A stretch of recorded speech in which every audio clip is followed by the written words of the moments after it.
Саламатсыздар ма? Есімім Жұлдыз, математика пәнінің мұғалімі боламын.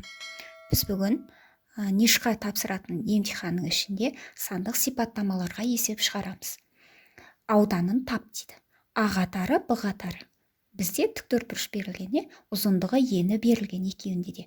Аудан тап. Енді біз бірінші жеке-жеке аудандарын тауып алайық. Бір деп қояйық. Яғни А1 тең болады бізде 11, Б1 дейік, тең болады 7.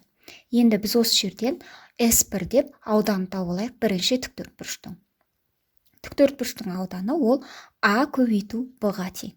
Демек, А11-ге біз 7-ні көбейтеміз. 11-ге 7-ні көтсек, 77 шығады екен. Бірінші тіктөртбұрыштың ауданы 77. Екіншісі, А1 тең болады 8. Б1 тең болады 5.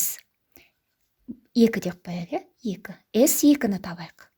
Онда тағы да А көбейту Б тең болады 8-ге біз 5-ті көбейтеміз. Тең болады 5-8 40. 40. Енді сандық сипаттамада біз қайсы үлкен соны белгілейміз. Міне қараңыздар. 77, 40. 77 үлкен ба? 40 үлкен ба? 77, 40. Яғни 77 үлкен. А қатары үлкен, Демек, жауабы А қатары болады екен.